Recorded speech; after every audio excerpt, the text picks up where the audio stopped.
11단원 구름물리학 첫 번째 시간 구름물방울의 형성인데요. 네, 이번 시간에는 구름물리학에서 사용하는 여러 가지 용어들에 대해서 학습하고요. 그다음 가장 중요한 공유력과와 용지력과에 대해서 살펴보고 이 둘을 그린 그림이 쾰러 곡선이죠. 쾰러 곡선에 대해서 학습해 보겠습니다. 그다음에 수증기 응결, 주위의 수증기 응결에 의해서 물방울이 성장할 수가 있는데요. 네, 그런 성장 속도가 어떻게 되는지 살펴볼 수 있도록 하겠습니다. 네, 먼저 구름물리학에서 사용하는 용어들인데요. 네, 구름과 안개를 먼저 구분하고 있습니다. 네, 구름은 물방울이나 빙정, 그들의 집합체가 눈에 보이는 현상인데, 안개는 구름과는 구성 입자는 완전히 같으나 지면과 접하면 안개, 지면과 접하지 않으면 구름이다라고 볼 수가 있습니다. 다음 강수는 대기 중에서 형성되어서 지표로 떨어지는 액체나 고체 상태의 물 입자로서 눈비, 우박 이런 게 다 강수에 해당을 하고요. 이슬이나 서리는 해당하지 않겠죠.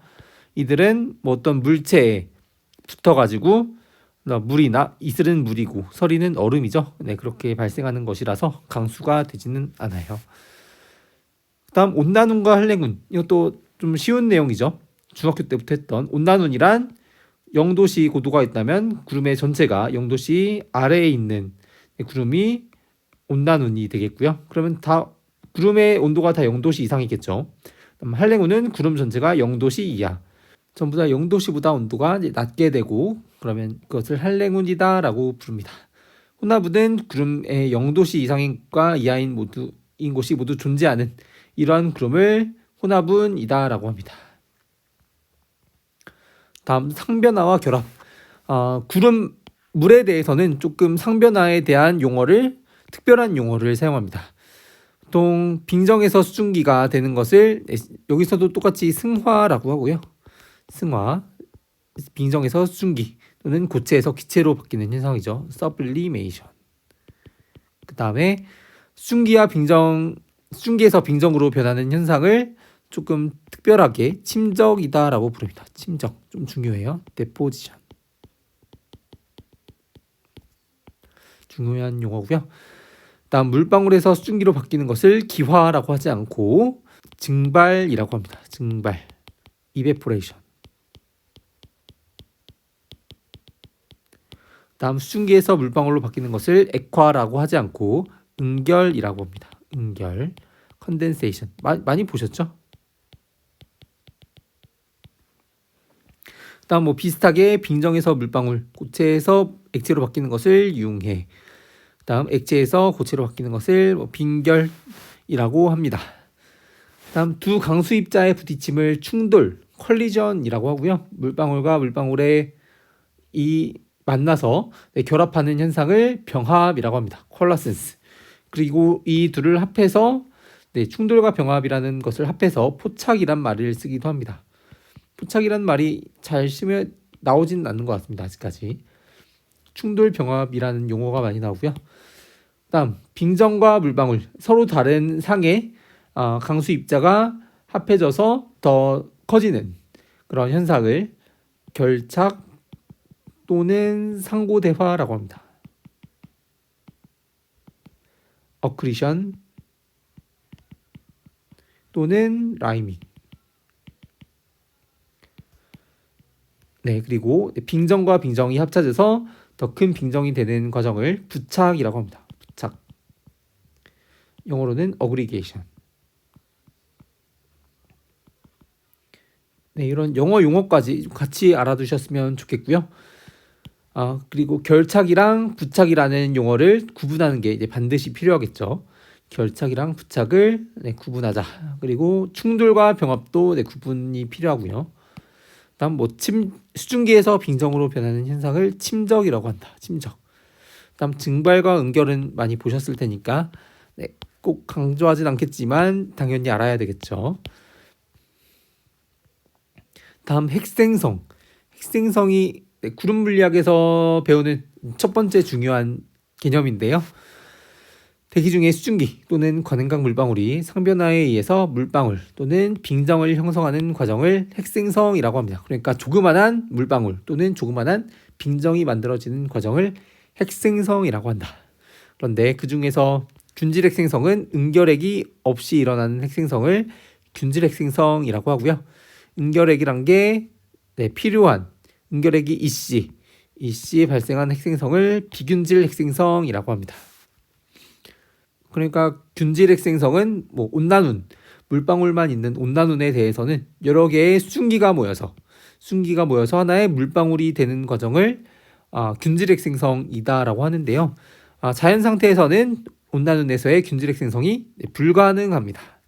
왜냐하면 응결핵이 없는 상태에서 순수한 수증기만으로 수적이 형성되려면, 물방울이 형성되려면 상대 습도가 500에서 600%에 이르러야 한다라고 합니다.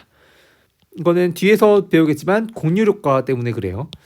아무튼 자연 상태에서는 온난운에서의 균질 핵생성이 불가능하고, 그런데 온난운이 발생하죠. 물방울이 있죠. 그것은 응결핵의 도움 때문입니다. 응결핵 때문이다. 공률 효과가 나오는데요. 공률 효과가 크기 때문에 균질 핵생성이 불가능한 건데요. 공률 효과란 곡면인 물방울 표면에서의 포화 수증기압이 평면인 물방울 표면에서의 포화 수증기압보다 더 크다라는 겁니다. 이거를 좀 이제는 포화 수증기압을 조금 구분해야 되는데요. 곡면인 물방울 표면 그리고 평면인 물방울 표면에서의 포화 수증기압을 좀 구분하는 게 중요한데요. 뒤로 한번 가보겠습니다. 구름 물방울 표면에서의 포화 수증기압과 일반적인 포화 수증기압. 일반적인 포화 수증기압, 그러니까 이제 포화 수증기압은 온도에만 의존한다라고 할 때 포화 수증기압은 표면이 평면인 순수한 물방울 표면에서의 포화 수증기압으로서 ES 인피닛 이렇게 쓰겠습니다. 그리고 순수한 물방울이기 때문에 여기 프라임을 붙이지 않겠습니다. 그 다음 밑에 구름 물방울 표면에서의 포화 수증기압은 곡면이고 곡률 반경이 R이고, 그리고 용액 어떤 용질이 녹아있는 물방울 표면에서의 포화 수증기압을 ESR의 프라임 이렇게 적겠습니다.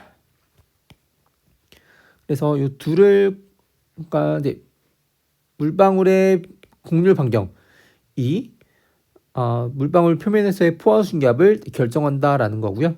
그다음 용질 효과를 뜻하는 건데, 용질이 녹아 있는 것도 물방울 표면에서의 포화 수증기압을 결정한다라는 의미가 되겠습니다. 그리고 R이 엄청 커진다면 이게 평면이다라고 생각을 해주시면 되겠습니다. 다시 위로 올라가서 아무튼 곡면인 물방울 표면에서의 포화 수증기압 ESR이 ES 인피닛보다 더 크다라는 게 곡률 효과인데요. 이건 왜 그러냐 하면 곡면인 물방울의 표면적이 상대적으로 더 넓기 때문입니다. 곡면인 물방울의 표면적이 상대적으로 더 넓다. 부피 대비 표면적의 비율을 한번 봐보면요. 부피는 3분의 4파이 R 세제곱이고 표면적은 4파이 R 제곱이죠. 그래서 R분의 3이 되어서 부피분의 표면적이 R이 작을수록 V분의 S가 커짐을 알 수 있죠. 그래서 표면적이 더 커진다. 표면적이 더 커지면 물방울이 증발할 수 있는 가능성이 더 커지기 때문에 물방울 표면에서의 수증기의 양이 더 많아질 수가 있기 때문에 물방울 표면에서의 포화 수증기압이 더 커질 수가 있는 겁니다. 그러면 물방울이 커질수록 곡률 효과는 감소하게 되겠죠. 물방울이 커질수록 평면에 가까워지기 때문에, 또는 V분의 S 표면적의 비율이 작아지기 때문에 물방울 표면에서의 포화 수증기압이 또는 물방울 표면에서의 수증기량이 더 작아진다라고 볼 수가 있습니다. 그래서 균질 핵생성이 불가능한 이유를 여기서 다시 살펴보면요. 크기가 작은 물방울에 대해서는 이 주위의 수증기 압과 물방울 표면에서의 포화 수증기 압을 비교해 보면 이게 엄청 커지기 때문에 주위의 수증기 압이 더 커질 수가 없겠죠. 커지기가 힘들겠죠. 그래서 주위의 수증기가 더 적을 수밖에 없기 때문에 이 상황이 불포화가 되는 거죠.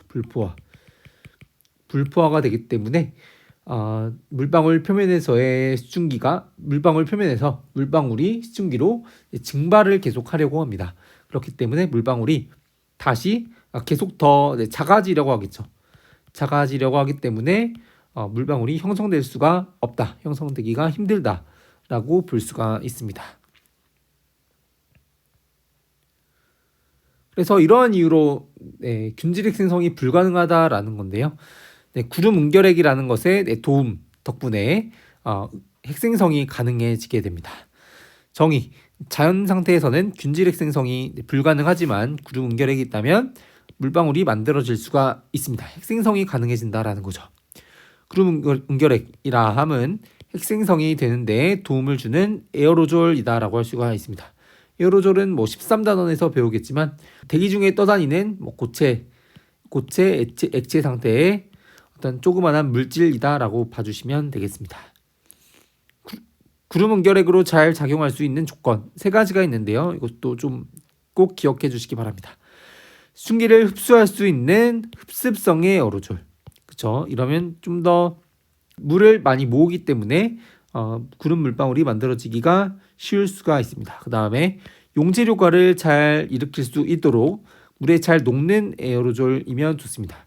용질 효과는 바로 뒤에서 배워보도록 하고요. 다음 물방울의 곡률 반경을 크게 만드는 크기가 좀 크면 좋다라는 겁니다. 가령 오른쪽 그림을 한번 봐보면요. 이 똑같은 이만큼의 부피를 갖는 물이 이 응결핵이 없이 있다면 요만큼의 크기일 텐데요. 이 물방울의 표면적 그리고 이 물방울의 표면적 어떤 것이 더 클 거냐라고 하면 아래에 있는 구 형태의 표면적이 더 크게 됩니다. 그렇기 때문에 아래에서의 포화 수증기압이 더 커지겠죠. 그런데 이러한 상황은 물방울이 만들어지기가 안 좋습니다. 왜냐하면 주위의 수증기압보다 항상 더 커질 수가 있기 때문에 불포화 상태가 된다라는 거죠. 물방울 표면에서의 포화 수증기압이 크다면. 그래서 이러한 상황은 물방울이 만들어지기에 불리하다라고 볼 수가 있고, 위에 있는 상황이 물방울이 만들어지기 좀 쉬운 상황인데요. 여기서 그려져 있는 이렇게 그려져 있는 게 응결핵이다라고 봐주시면 됩니다. 응결핵이 이렇게 크고 엄청 조그만한 물이 이렇게 맺혀 있다라는 그림으로 이해해 주시면 되겠습니다. 구름 응결핵의 특성 계속 보겠습니다. 지면의 성질에 따른 대기 중 구름 응결핵의 농도인데요. 대도시, 육지, 해양, 극지방 순이 되겠습니다. 오른쪽 그림에서는 제일 위에 있는 게 육지, 그 다음이 해양, 그 다음이 극지방의 순입니다. 다음 육지보다 훨씬 더 많은 게 대도시. 육지라고 하면 여기서는 그냥 초원, 지표면이 평탄한 곳을 생각해 주시면 되고, 대도시, 그와 비교해서 대도시의 구름 응결핵 농도가 훨씬 더 높다라고 이해를 해주시면 됩니다. 그리고 구름 응결핵의 농도는 과포화도에 따라서도 달라진다라고 합니다. 과포화도 또는 수증기압 또는 상대 습도가 높을수록 구름 응결핵 역할을 할 수 있는 에어로졸이 증가하기 때문에 과포화도 또는 상대 습도가 클수록 구름 응결핵이 더 많아진다라고 생각해 주시면 됩니다. 밑에 가서 구름 응결핵이랑 응결핵을 좀 비교를 해볼 수도 있는데요. 정확한 정의인지는 잘 모르겠습니다. 아무튼 조금 일반적인 조건, 실제 대기에서 가능한 조건인 과포화도 1% 또는 상대 습도 101% 내외에서 핵생성을 일으키는 입자를 구름 응결핵이다라고 하고요. 다음 균질핵 생성이 상대 습도 한 400%가 넘어가야 균질핵 생성이 가능하다라고 했는데, 그래서 응결핵이란 상대 습도 400%보다 좀 낮을 때 핵생성을 일으키는 입자를 응결핵이다라고 할 수가 있나 봅니다. 켈로 곡선 드디어 나왔는데요. 그에 앞서서 용질 효과를 살펴보겠습니다. 용질 효과. 용액 표면에서의 포화 수증기압이 순수한 물방울 표면에서의 포화 수증기압보다 더 작다라는 겁니다. 그러니까 ES''이 ES보다 더 작다라는 건데요. 왜냐하면 용질이 물방울의 증발을 막기 때문입니다. 용질이 물방울의 증발을 막기 때문에 물방울 표면에서의 포화 순기압이 더 작아진다. 그러니까 증발이 막아지기 때문에 방해되기 때문에 여기서의 수증기가 더 적어지기 때문에 용액 표면에서의 포화 순기압이 작아진다라고 볼 수가 있고요. 네, 구름 물방울이 성장할수록 용질 효과는 감소하게 됩니다. 왜냐하면 그 용액의 농도가 더 적어지기 때문에 또는 상대적으로 물방울이 커지면 용질의 양은 그대로인데 물방울이 커지면 이제 농도가 작아진다라는 거죠. 그러면 용질이 물방울의 증발을 막는 정도가 더 줄어들 수가 있습니다. 뭐 아래에 있는 내용은 뭐 중학교 과정에서 나오는 내용이니까요. 네, 한번 읽어보시고 넘어가면 좋겠습니다. 그래서 공률 효과와 용질 효과를 한번 정리해 보면 공률 효과는 포화 순기압이 증가하는 효과고요. 용질 효과는 포화 순기압이 감소하는 효과입니다. 그러니까 여기서 포화 순기압이란 물방울 표면에서의 포화 순기압을 말하는 거죠. 물방울 표면에서의 포화 순기압이 증가하는, 감소하는 효과를 각각 공률 효과, 용질 효과이고요. 물방울이 커질수록 공률 효과는 감소. 왜냐하면 거의 평면에 가까워지기 때문이죠. 또는 상대적으로 표면적이 더 작아지기 때문에 공률 효과가 감소하는 겁니다. 다음 마찬가지로 물방울이 성장할수록 용질 효과가 감소한다. 농도가 줄어들기 때문에 그렇다라고 했습니다. 네, 오른쪽 그림에서 A가 공률 효과를 나타내는 거고요. 다음 아래가 B가 용질 효과를 나타내는 겁니다. 이런 효과가 잘 나타나 있죠. 포화 순기압이 증가하는 효과라고 했으니까 이렇게 위에 있는 거고요. 포화 순기압이 감소하는 효과라고 해서 밑에 있는 상황이 되고, 그 다음에 각각 물방울이 클수록 공률 효과가 감소하는 거다라고 해서 이렇게 쭉 포화 순기압이 증가되는 정도가 감소하고 있고요. 그리고 포화 순기압이 감소되는 정도가 감소하고 있다라고 봐주시면 되겠습니다. 네, 켈러 곡선이다라고 하면 곡면이고 용질이 녹아있는 구름 물방울 표면에서의 포화 순기압을 나타낸 겁니다. 그러니까 이 그래프 C라는 그래프는 공률 효과와 용질 효과를 모두 고려한 그래프가 되겠는데, 켈러 곡선이 나타내는 것은 ES 인피니트 분의 ESR의 프라임을 그린 거다라고 할 수가 있습니다. 이걸 그린 거다. 그러니까 순수한 평면인 물방울의 포화 순기압 대비, 그러니까 일반적인 포화 순기압이죠. 그거 대비 곡면이고 용질이 녹아있는 물방울 표면에서의 포화 순기압을 그린 거다라고 보시면 됩니다. 그럼 공률 효과는 이 그래프는 뭘 그린 거냐라고 하면 ES 인피니트 분의 ES, R. 다음 B는 비슷하게 ES 인피니트 분의 ES 프라임을 그린 거다라고 볼 수가 있겠네요. 공률 효과와 용질 효과 그래프를 합하면 결과적으로는 이런 그래프가 됩니다. 그래서 어떤 그래프의 극대가 있게 되는데, 이런 극대가 나타나는 반지름을 임계 반지름 RC, 그리고 극대가 나타났을 때의 포화비를 SC, 임계 포화비라고 합니다. 책에는 구체적인 식이 있지만 그 식을 유도하는 것은 이제 안 나올 거라고 생각을 하고요. 이 이름만 알아두시면 되겠습니다. 다음 켈러 곡선 해석. 일단 이 그래프 세로축을 보시면 세로축은 이 값이 1이고요. 위의 값은 1. 얼마의 값이 되는 겁니다.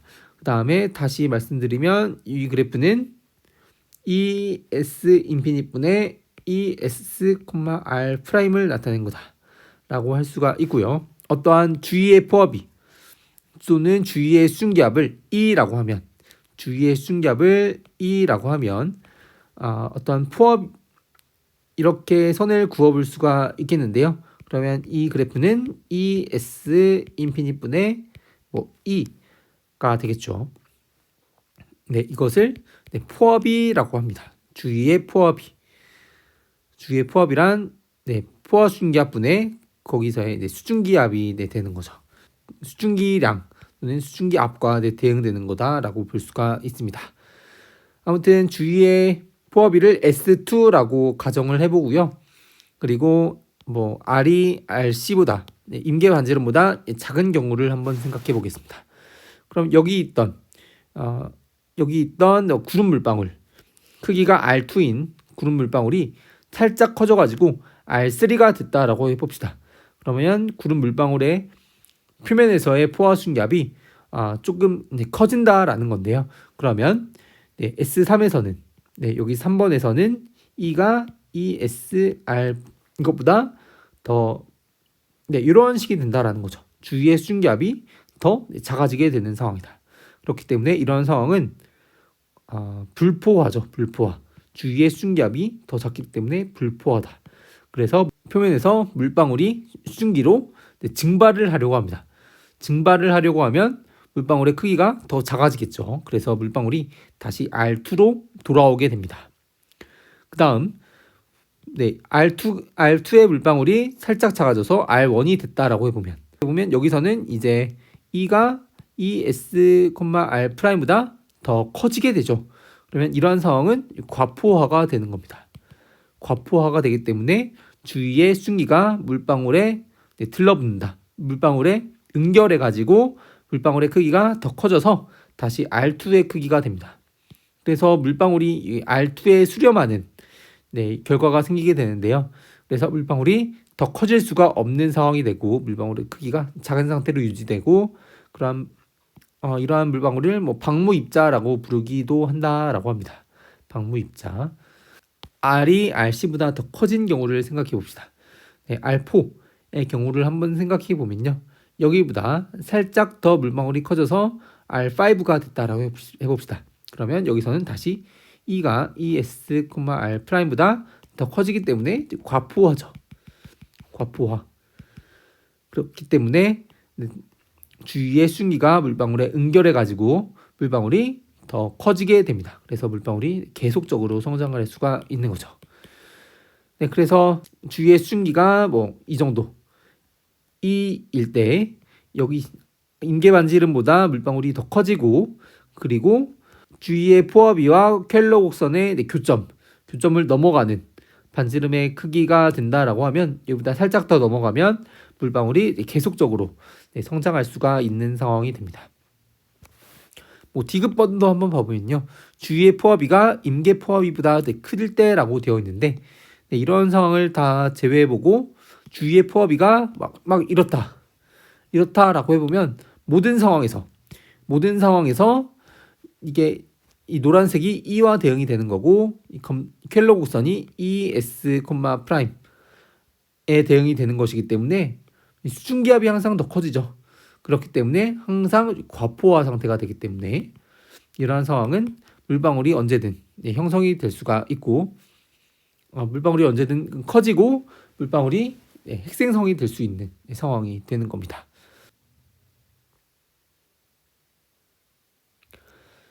NaCl과 염화나트륨과 황산암모늄의 켈러 곡선을 한번 비교해 보도록 하겠습니다. 순수한 물에 대한 켈러 곡선은 공률 효과만 있겠죠. 공률 효과만 있기 때문에 용질 효과는 없고요. 그렇기 때문에 1의 그래프 이렇게 그려질 수가 있습니다. 그 다음 2번에서 4번, 2, 3, 4번은 각각 10의-10, 19승, 18승, 17승 kg의 NaCl을 포함한 용액에 대한 켈러 곡선이다라고 되어 있는데요. 용액의 농도가 더 클수록 용질 효과가 더 크겠죠. 그렇기 때문에 켈러 곡선이 100% 그래프에 계속 더 가까워지는 그런 모습을 해야 합니다. 그렇게 용질 효과, 포화 순기압을 낮추는 효과가 크기 때문에 용액의 농도가 커질수록 점점 2, 3, 4 그래프를 비교해 보시면 더 아래쪽으로 내려감을 알 수가 있죠. 마찬가지로 5번과 6번도 한번 비교를 해보면 5번이 이거고 6번이 이건데 농도가 역시 높을수록 더 아래쪽에 있음을 우리가 확인해 볼 수가 있습니다. 그리고 염화나트륨과 황산암모늄의 켈러 곡선을 비교해 보면 2번과 5번 중에서 뭐가 더 좋은 용질 효과냐라고 하면 2번이 조금 더 좋은 용질 효과, 좋은 응결액이다라고 할 수가 있습니다. 왜냐하면 주위의 수증기압 또는 포화비가 이렇게 이제 든다라고 하면 이때는 모든 크기대에 대해서 뭐 이 물방울이 이제 계속적으로 성장을 할 수가 있겠고요. 그런데 황산 암모늄 5번에 대해서는 이것을 넘어가야 이 크기를 넘어가야 구름 물방울이 형성이 되는 거기 때문에 물방울이 만들어지는 거라서 조금 더 물방울이 만들어지기에 불리하다라고 할 수가 있겠죠. 그러니까 물방울이 만들어지기 조금 쉬운 조건은 이 켈로그선 그래프가 아래쪽에 있을 때 100% 쪽에 가까울 때 유리하다라고 할 수가 있습니다. 네, 마지막으로 응결에 의한 물방울의 성장인데요. 앞에서는 작은 물방울이 형성될 수 있는지의 여부를 이제 살펴본 거라고 할 수가 있어요. 그러니까 이제 켈로그선이 이렇게 되어 있는데 이렇게 이제 계속 성장해야 물방울이 일단 형성이 된 거거든요.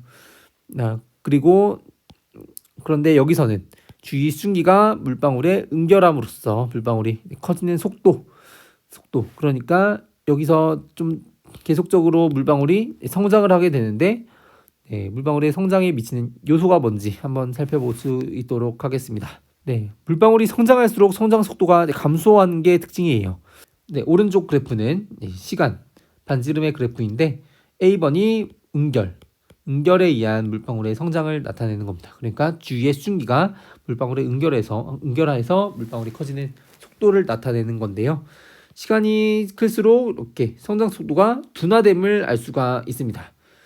그래서 물방울의 성장 속도 DT/dR 반지름이 커지는 속도죠. 반지름이 커지는 속도는 R분의 1에 비례한다. R에 반비례한다. 그래서 R이 커질수록 이게 작아짐을 알 수가 있습니다. 뭐 추가적으로는 요 과포화도 또는 포화비가 클수록 물방울의 성장 속도가 더 커진다라는 거죠. 뭐 당연하죠. 주위 수증기가 많을수록 더 잘 응결을 하기 때문에 성장 속도가 더 빨라진다라고 볼 수가 있습니다. 충돌 및 병합 과정의 필요성 보겠습니다. 구름 물방울은 반지름이 10에서 20 정도에 도달하면 성장 속도가 0에 가까워지게 되어서 더 이상 성장하지 못한다라고 합니다. 응결에 의한 성장만 고려를 한다면 성장 속도가 0에 가까워져서 더 이상 성장하지 못한다라고 하는데요. 그런데 이제 빗방울의 크기는 수 밀리미터까지 된다라는 거죠.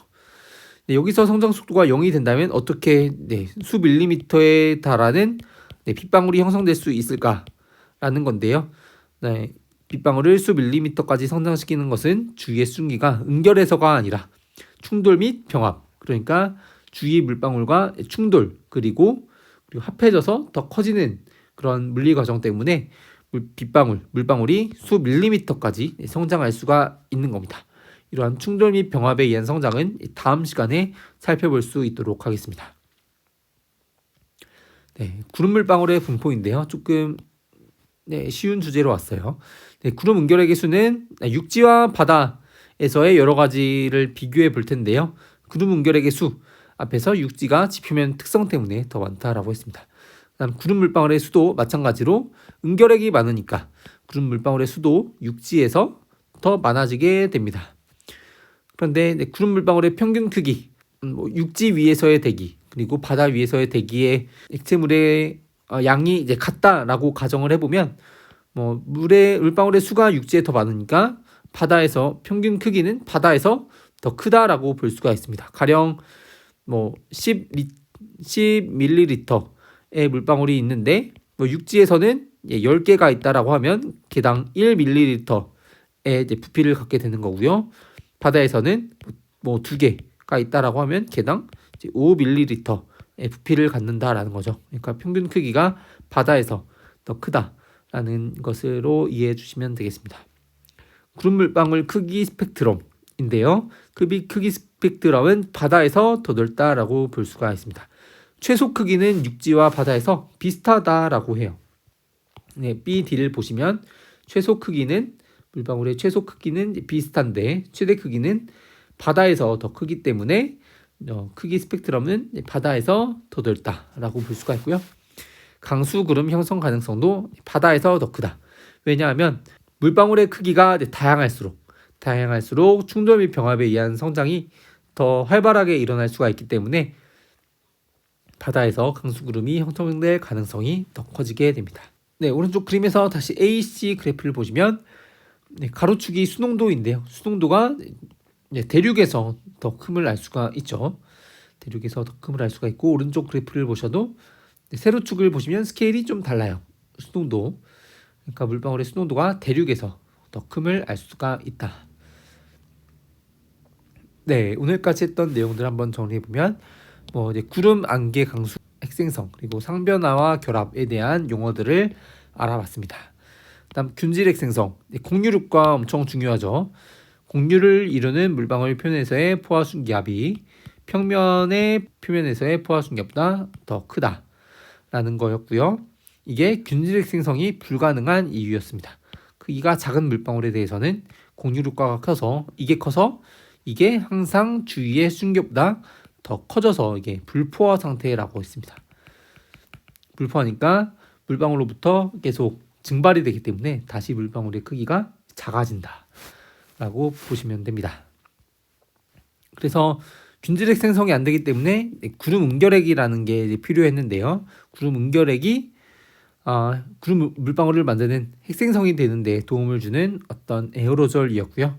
구름 응결핵으로 잘 작용할 수 있는 조건 3가지를 배웠고, 대기 중 구름 응결핵의 농도, 지표면 특성에 따라서 달라진다라고 했습니다.